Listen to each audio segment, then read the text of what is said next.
The sky spoke that night, not in words, but in patterns only machines could hear. Dr. Alan Wright frowned at his computer screen, rubbing his tired eyes. The radio telescope data showed something he'd never seen before. Regular pulses coming from deep space, too precise to be natural. "Carol, take a look at this," he called to his colleague. Dr. Carol Reed put down her coffee and peered over his shoulder. "That's unusual. How long has it been transmitting?" 3 days now. Same pattern, same direction." Ellen pointed to the coordinates. "Whatever it is, it's headed our way." At first, they kept the discovery quiet. Just a small team at the Global Observatory Initiative analyzing the signals. But as the patterns grew stronger and more complex, word spread through scientific channels. Within a week, government officials arrived at the facility. "Dr. Wright, I'm Lieutenant Olivia Martinez, Navy Intelligence." The woman showed her credentials, her expression serious. "We need to discuss your findings immediately." Behind closed doors, Alan explained what they knew, which wasn't much. The signals appeared intelligent in origin. They were approaching from a star system previously thought uninhabited, and they were accelerating. "How certain are you this is extraterrestrial?" Lieutenant Martinez asked. Alan sighed. "As certain as I can be without visual confirmation. The mathematical sequence is too complex for random occurrence. Something intelligent is sending these signals." The next day, Alan found his lab filled with military personnel and new equipment. A stern-faced general named Wilson briefed the expanded team. "This is now classified. No communications outside this room without clearance. Satellite arrays worldwide were redirected. Deep space telescopes changed their focus. Everyone searched for the source of the signals." They didn't have to wait long. On a Tuesday morning, Alan's monitors lit up with alerts. New objects detected at the edge of our solar system, moving faster than anything humans had ever built. "Look at that velocity," whispered Carol. "They're breaking every law of physics we understand." The objects slowed as they passed Neptune's orbit. 7 vessels of varying sizes, the largest about half the size of Earth's moon. "They're not even trying to hide," Alan said. "They want us to see them." Lieutenant Martinez was on the phone immediately. "Sir, we have visual confirmation." "Yes, multiple vessels. They appear to be decelerating." News reports worldwide mentioned unusual astronomical phenomena that scientists were investigating. Social media buzzed with conspiracy theories. Most people went about their lives, unaware. In underground facilities and secure conference rooms, world leaders received briefings. Military forces went on quiet alert. Astronomers and physicists were gathered into think tanks. The alien fleet took a week to reach Mars. They paused there, establishing orbit around the red planet. Earth waited. Then a smaller vessel detached from the fleet and accelerated toward Earth. "It'll reach us in 6 hours," Alan reported, his voice steady despite his racing heart. Lieutenant Martinez nodded. "The president is being moved to a secure location. NATO and other alliance leaders are gathering for emergency talks." "Do we have any plan at all?" Carol asked. No one answered. The visitor's ship entered Earth orbit precisely at noon GMT. It positioned itself over the North Atlantic, maintaining a stable trajectory that matched Earth's rotation. Then came the message. Every communication system on the planet received it simultaneously. Televisions, radios, phones, computers. The same sequence of tones and mathematical patterns they'd been studying for weeks. But this time, it ended with words, in perfect English and a dozen other languages. "Greetings, Earth. We are the vanguard of the Halathian Dominion. We come to welcome you into our galactic community. Prepare your leaders for contact." Alan stared at the screen, a mixture of fear and wonder on his face. "It's really happening," he whispered. "Everything changes now." In Washington, Moscow, Beijing, and capitals worldwide, emergency sessions convened. Military commanders reviewed defense options, knowing they likely had none. Lieutenant Martinez placed her hand on Alan's shoulder. They found us before we were ready. Maybe, Alan replied, watching the alien ship's perfect orbit on his screen. Or maybe they waited until we were just ready enough. The first day of humanity's new era had begun. The massive ship hung in Earth's sky like a second moon. For 3 days it remained silent after its initial message. People around the world stared upward, wondering and waiting. John Rivera hadn't slept in 48 hours. As the lead communications specialist at NASA's Deep Space Monitoring Station, he'd been tasked with analyzing every signal coming from the alien vessel. "I'm picking up something new," he said, adjusting his headphones. "Internal communications between their ships." His supervisor leaned closer. "Can you translate any of it?" "The patterns match some of what we've already decoded. They call themselves the Halathian Dominion." John's fingers flew across his keyboard. "They're discussing Earth's resources and military capabilities." The room grew quiet. "They're cataloging us," someone whispered. At the United Nations building in New York, world leaders gathered for an unprecedented emergency summit. Security was tight, streets blocked for miles around. President Laura Wilson addressed the assembly, her voice steady despite the circumstances. "We face a moment unlike any in human history. How we respond may determine our future for generations." The Chinese president nodded. "We must present a unified front. No single nation can face this alone." Arguments broke out about who would represent Earth in first contact. Some nations wanted military leaders present. Others insisted on scientists and diplomats. After hours of debate, they selected a small delegation of 12 people, political leaders, scientists, and military advisors from various nations. Then, without warning, the alien ship moved. It descended to 30,000 feet above Manhattan, casting a shadow over the city. Panic erupted in the streets below. Traffic jammed as people fled or rushed to get a better view. "All aircraft clear the area," air traffic control ordered. "Maintain minimum safe distance from the vessel." Military jets circled at a respectful distance. Missile batteries were quietly activated worldwide, though everyone knew they would likely be useless. A smaller craft detached from the main vessel and descended toward the United Nations building. It hovered above the plaza, then extended what appeared to be a landing platform. 3 figures emerged. They stood nearly 7 feet tall, with iridescent skin that shifted colors in the sunlight. Their eyes were large, with vertical pupils. They wore what seemed to be ceremonial armor that pulsed with internal light. The Earth delegation waited on the plaza, hearts pounding. The alien in the center stepped forward. "I am Commander Korlak, emissary of the Halathian Dominion. We have studied your world for some time." His voice sounded oddly musical, the translation coming through devices the aliens themselves provided. Dr. Alan Wright, included in the delegation for his discovery of the initial signals, noticed the alien's eyes constantly scanning, assessing. "We welcome you to Earth," said the UN Secretary General.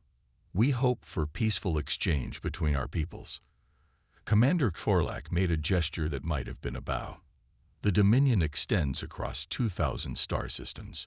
We bring order and advancement to all worlds under our protection."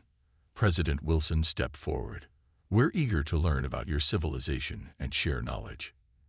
Indeed, the alien's vertical pupils narrowed slightly. "The Dominion Council has authorized me to invite Earth to join our empire.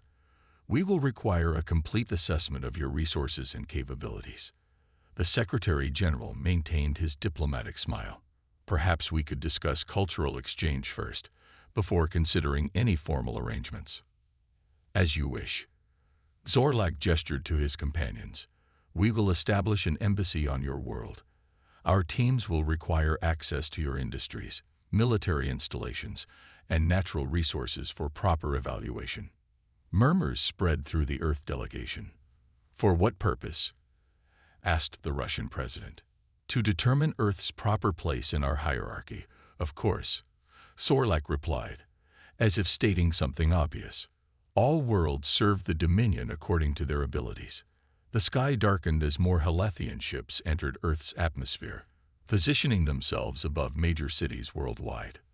"Let us begin," said Commander Korlak. The Halathian embassy took over an entire floor of the United Nations building. Alien officials moved with purpose through the hallways, their tall forms drawing stares from human staff. They installed their own equipment, devices that hummed with strange energy. Commander Korlak sat at the head of the conference table, flanked by two advisors. Their skin shifted colors as they spoke in their native language, purples and blues rippling across their faces.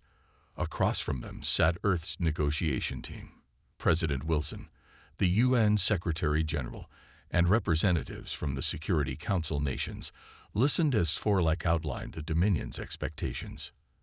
"Earth holds considerable resources valuable to the Empire," said Korlak, his voice translated through a small device on the table. "Your metals, particularly what you call rare earth elements, are needed for our fleet expansion." Captain Frank Miller stood against the wall behind the human delegation. As head of security for these meetings, he studied the aliens' movements, noting how their ceremonial armor concealed what appeared to be weapons. His years as a Marine had taught him to recognize hidden threats. "The terms are simple," continued Korlak. "Earth will provide regular resource shipments. Your population will supply labor forces for our industrial worlds. In exchange, you receive Dominion protection." "Protection from what?" asked President Wilson. "The galaxy contains many dangers." Korlak's pupils narrowed. "Without our protection, primitive worlds often suffer unfortunate fates." The threat hung in the air. Across the city, scientists Lisa Donovan and Greg Walsh examined pieces of alien technology the Halathians had shared as cultural exchange. "This power source," Lisa whispered, scanning the small device. "It runs on elements we have in abundance here: lithium, beryllium, and something similar to neodymium." Greg looked up from his microscope. "Their entire fleet could refuel just from what we mine annually." "They didn't come here by accident," Lisa said, understanding dawning on her face. Back at the United Nations, Captain Miller noticed a pattern in the aliens' behavior.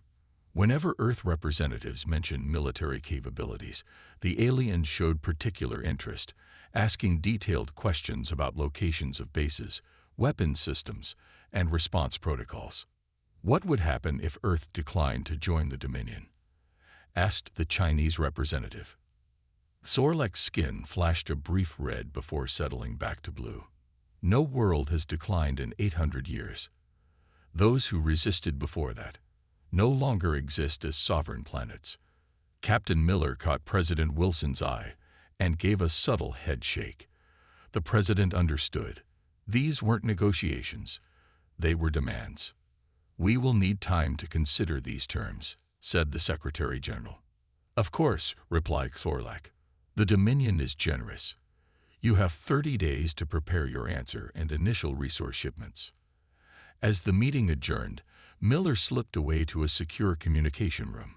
"They're cataloging our defenses," he reported to the Joint Chiefs of Staff.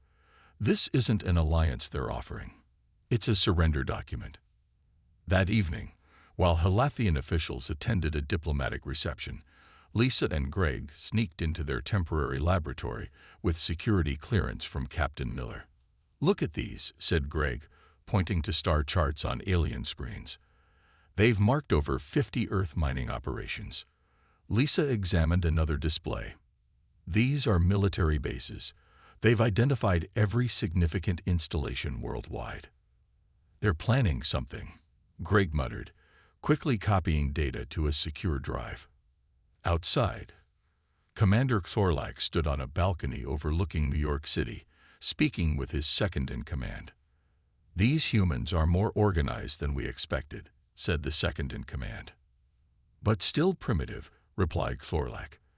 "They have no unified world government. Their weapons are basic, and they've barely left their own planet. The Dominion has integrated far more advanced species. And if they refuse?" Korlak's skin turned a deep purple.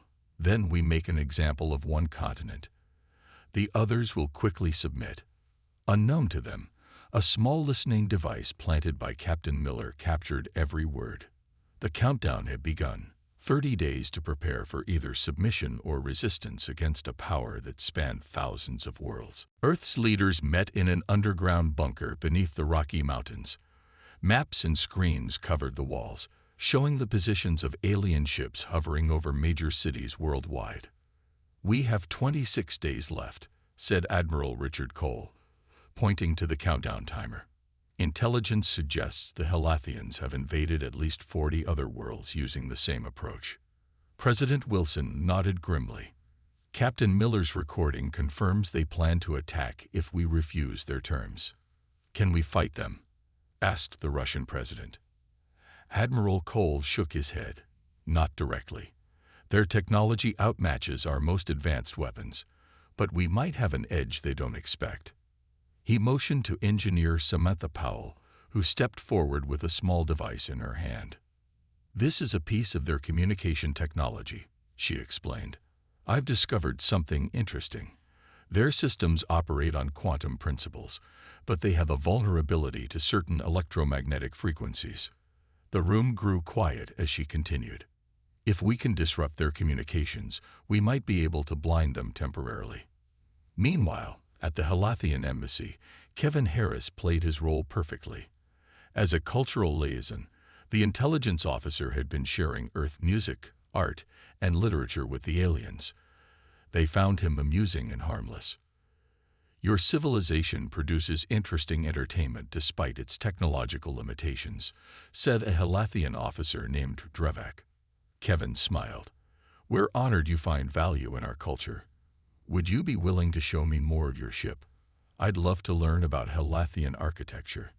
The alien agreed, seeing no harm in showing off their superior technology to an admiring primitive. Once aboard, Kevin activated the microscopic scanning devices hidden in his watch and shoes. As Drevak proudly displayed their command center, propulsion systems, and weapons arrays, Kevin's equipment silently mapped and analyzed everything.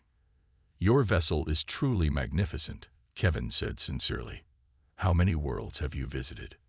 "Personally, 23, replied Drevak. "The Dominion has brought order to thousands."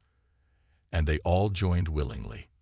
Drevak's skin rippled with colors that Kevin now recognized as amusement. Eventually, yes. Some required persuasion. Back on Earth, in a hidden facility beneath the Arizona desert, scientists worked day and night analyzing the data from Kevin's scans and the technology Lisa Van Great had examined. "They rely heavily on automated systems," said Lisa, pointing to schematics on her screen. "Their ships have minimal crews. Most functions are controlled by their central computers, which connect through the quantum communication network Samantha identified," added Greg. "If we could disrupt that." Professor Diana Nelson, a quantum physicist, looked up from her calculations. "I think we can do better than just disrupt it. We might be able to send our own signals they can't distinguish from their authentic communications." Above them, the Helathian ships continued their intimidating presence. Commander Forlak met daily with Earth representatives, discussing the details of Earth's integration into the Dominion. He remained confident in his mission's success. "Your military forces are impressive for a pre-interstellar civilization," he told Captain Miller during one session. "But surely you recognize the futility of resistance." "We're a practical species," Miller replied carefully. "We understand reality." Sorlak's skin showed satisfaction. "Wise. The transition will be smoother with your cooperation." In orbit around Earth, the main Helathian vessel received regular reports from Sorlak. Its commander prepared the subjugation plan, positioning smaller ships for quick strikes against Earth's major military installations. They would move immediately if the humans refused the terms. "Their technology is at least 2 centuries behind ours," the commander told his officers. "Their defenses will fall within hours." None of them noticed the small anomalies starting to appear in their communication network: brief delays, minor data corruptions, signal echoes that shouldn't exist. Earth was fighting back in ways the Helathians couldn't see. As the deadline approached, humanity prepared its response. Not with missiles or armies, but with something the aliens hadn't counted on. Human ingenuity born from thousands of years of conflict, adaptation, and survival. 17 days remained until Earth would deliver its answer. 10 days before the deadline, Earth seemed to accept its fate. President Wilson announced to the world that negotiations with the Helathian Dominion were proceeding productively. The Helathians received formal invitations to tour military bases, resource extraction facilities, and power plants. Commander Kforlak reported back to the fleet with satisfaction. The humans have accepted reality. They are preparing initial resource shipments as requested. But deep beneath the Pacific Ocean, in a submarine base hidden from orbital sensors, humanity's real response took shape. "Is it ready?" asked Admiral Cole, inspecting the sleek vessel before him. The experimental craft looked nothing like conventional Earth ships. Its hull incorporated elements of Helathian design, modified based on Kevin Harris' intelligence gathering. The propulsion system used principles discovered by examining alien technology. Commander Eric Hudson, the pilot chosen for the mission, nodded. "Yes, sir. We've completed all test sequences. The stealth systems work even better than expected." "You understand what's at stake," said Admiral Cole. "It wasn't a question." "Completely, sir." Hudson's expression was determined. "One shot to show them we're not what they think we are." At the United Nations, Earth's delegation requested a formal meeting with Commander Kforlak to discuss final integration details. The Helathian arrived with his advisors, confident and condescending. "We are pleased with Earth's wise decision," Kforlak began. "The Dominion will begin placing administrative centers in your major cities next week." President Wilson smiled politely. "Before we proceed, we'd like to clarify certain aspects of our relationship with the Dominion." "Of course," said Kforlak, "though the terms are non-negotiable." "We understand." Wilson looked at her watch. "We just want to be sure we fully comprehend your expectations." As they spoke, Commander Hudson's experimental ship quietly lifted from its underwater hangar. Using the Helathian-inspired propulsion system, it accelerated to speeds no human craft had achieved before, rising through the atmosphere without triggering alien detection systems. Professor Diana Nelson monitored the mission from a control room. "He's approaching the detection perimeter," she told Admiral Cole over a secure line. "Quantum interference field is active." In space, Hudson maneuvered carefully between Helathian patrol ships. His vessel, incorporating the electromagnetic signature masking technology Samantha Powell had developed, registered as nothing more than background radiation to alien sensors. Back at the United Nations, Captain Miller received a subtle signal on his secure device. He nodded to President Wilson. "Commander Kforlak," she said, interrupting the alien's explanation of resource quotas, "there's something we should tell you." Kforlak's skin flickered with annoyance at the interruption. "Yes. We've been listening to your private communications since you arrived," Wilson said calmly. "We know that acceptance of your terms means slavery, not partnership." The alien's skin flashed dark colors of alarm and anger. "You misunderstand." "We understand perfectly," Wilson continued, "including your plans to make an example of a continent if we refuse." In space, Commander Hudson's ship silently approached the main Helathian vessel. He activated the specialized equipment Diana Nelson had designed, establishing a direct link to the alien fleet's command and control systems. At the United Nations, large screens suddenly activated, showing Commander Hudson's view of the Helathian mothership as his vessel moved undetected alongside it. "Impossible," whispered Kforlak, staring at the footage. "We've been studying your technology," said Admiral Cole, stepping forward. "Your weakness is assumption. You assumed we couldn't understand your systems quickly enough. You were wrong." Hudson's voice came through the speakers. "Target lock confirmed. Deployment ready at your command, Admiral." Kforlak's translator struggled to keep up with his rapid speech as he contacted his fleet. His alarm grew when he realized the communications were being blocked. "We decline your offer," said President Wilson firmly. Earth is not for taking. Admiral Cole addressed Sorlak directly. You have a choice. Leave our system, or we demonstrate what happens when humans are threatened. You cannot hope to defeat the Dominion. Sorlak said, but uncertainty showed in his color patterns.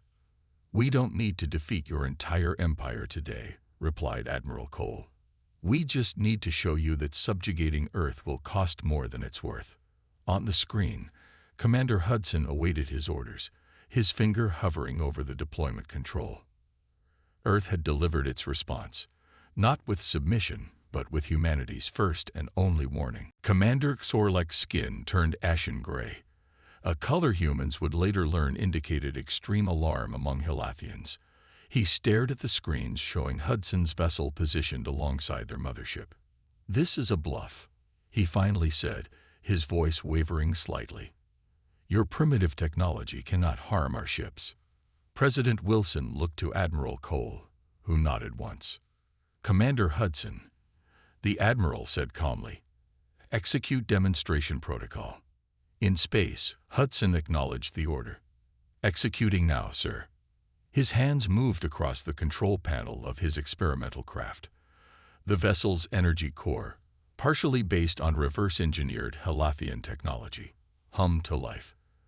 The weapon system Diana Nelson had designed activated, focusing quantum disruption waves on a specific target. Not the mothership, but a small uninhabited scout vessel positioned at the fleet's perimeter. A pulse of energy, invisible to the naked eye, but devastating to Helathian systems, shot from Hudson's ship. It struck the scout vessel, surrounding it with a web of dancing blue light. The scout's engines flared, then died. Its communication systems went silent. The ship drifted, powerless and blind. Target neutralized, reported Hudson. All enemy systems disabled as predicted. In the United Nations conference room, the screen showed the disabled Helathian vessel. Captain Miller watched Sorlak's reaction closely, hand near his concealed weapon. That ship had 17 crew members, Sorlak said, his voice tight. All alive and unharmed. President Wilson replied. We disabled your systems, not your life support. We could have targeted your command ship instead. Admiral Cole stepped forward. We're not interested in killing, Commander. We're interested in being left alone. Samantha Powell's voice came through the speakers, explaining the technology. The quantum disruption field targets the specific frequency patterns your ships use. It cascades through connected systems, disabling everything from weapons to propulsion. Impossible, whispered one of Sorlak's advisors. They couldn't have developed this so quickly. Greg Walsh appeared on another screen, surrounded by Helathian technology in his lab. We didn't develop it from scratch. We adapted it from your own systems, the same ones you intended to use against us. Sorlak's skin shifted between colors rapidly as he processed this information.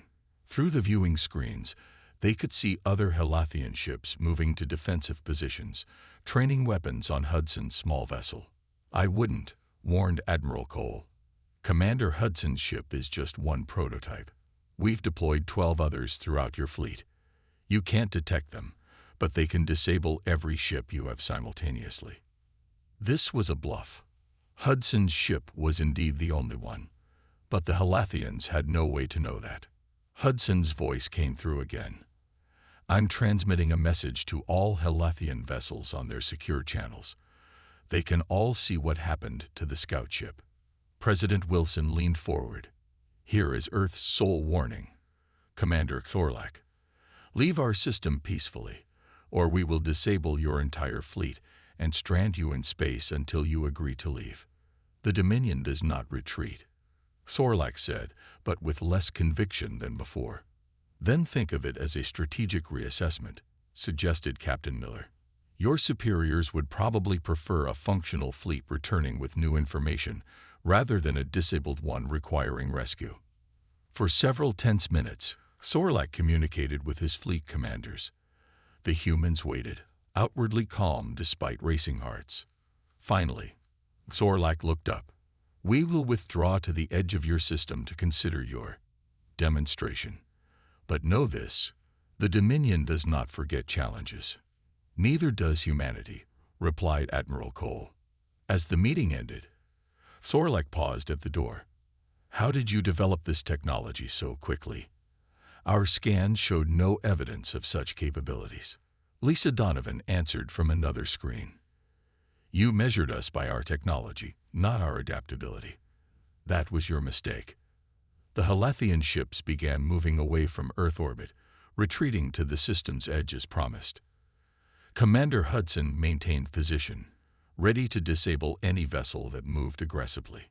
In the control room, Professor Nelson monitored the alien fleet. They're really leaving. Admiral Cole nodded. For now. But this isn't over. No, agreed President Wilson. It's just beginning.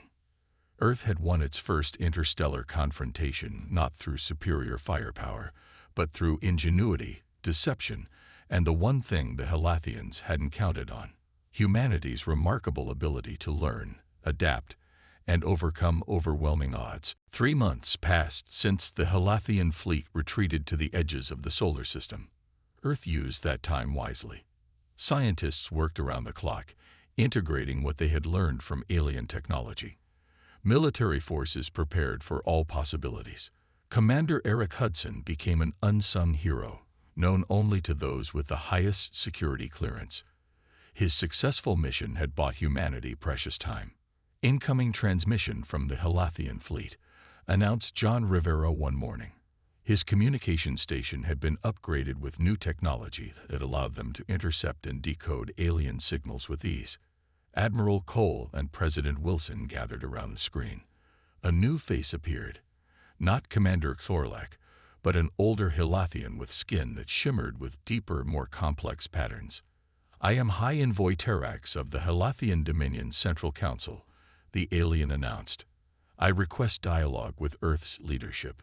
The meeting was arranged at a neutral location, an orbital platform Earth had hastily constructed using modified Halathian principles. It showcased humanity's rapid technological advancement without revealing their true military capabilities. High Envoy Terax arrived with a smaller delegation than Thorlek had used. His manner was noticeably different, less commanding, more diplomatic. The Dominion has reassessed Earth's status. Terax began after formal introductions. Your technological adaptation rate exceeds any species we have encountered. We're quick learners, replied President Wilson. Indeed. Terax's skin shifted to a pattern the humans would later learn indicated respectful caution. Our initial approach was inappropriate. The Dominion wishes to establish a more mutual relationship. Admiral Cole raised an eyebrow. You mean you've decided conquering us would be too costly? Terax's colors rippled in what might have been the Halathian equivalent of a wry smile. The Dominion has existed for 12,000 years by recognizing when adaptation is preferable to conflict. The negotiations that followed were genuine this time. Earth would maintain its sovereignty. Trade would be established. Knowledge would be exchanged, with careful limitations on both sides. There are other powers in the galaxy, Terax explained during one session, some far less amenable to cooperation than the Dominion. You would benefit from our protection against them. We're open to alliance, said Admiral Cole, but not subordination. 6 months after first contact, the first official Earth embassy opened on the Halathian capital world.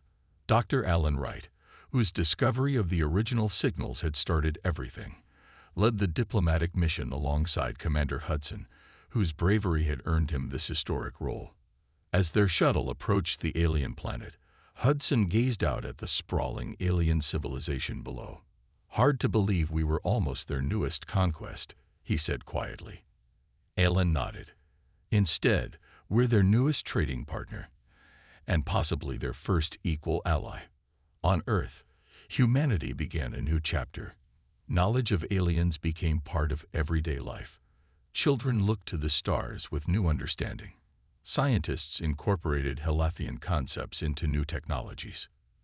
The Dominion, too, changed.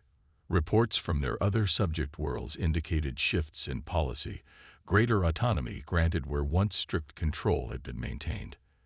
They respected what we did, explained Samantha Powell at a briefing for the newly formed Space Defense Council. We showed them a different way. President Wilson addressed the United Nations 1 year after first contact. Representatives from 40 alien species now observed from a special gallery. Earth stands at a crossroads, she said. We've entered a larger community, both wondrous and dangerous. Our challenge is to maintain our humanity while embracing this new reality. In the decades that followed, humanity expanded outward. Colonies were established on Mars, then beyond. Earth ships, incorporating both human ingenuity and adapted alien technology, ventured deeper into space. The Halathian Dominion remained a complex relationship, part ally, part rival, never fully trusted but grudgingly respected. Other galactic powers soon learned what the Halathians discovered first. Humans might be newcomers to interstellar civilization, but they were quick to adapt, fiercely protective of their independence, and surprisingly resourceful when threatened. Throughout the galaxy, the story spread of how a small, isolated world had stood up to the mighty Dominion, and won not through superior force, but through courage, intelligence, and one well-placed warning. Earth never needed to issue a second warning. The first had been enough.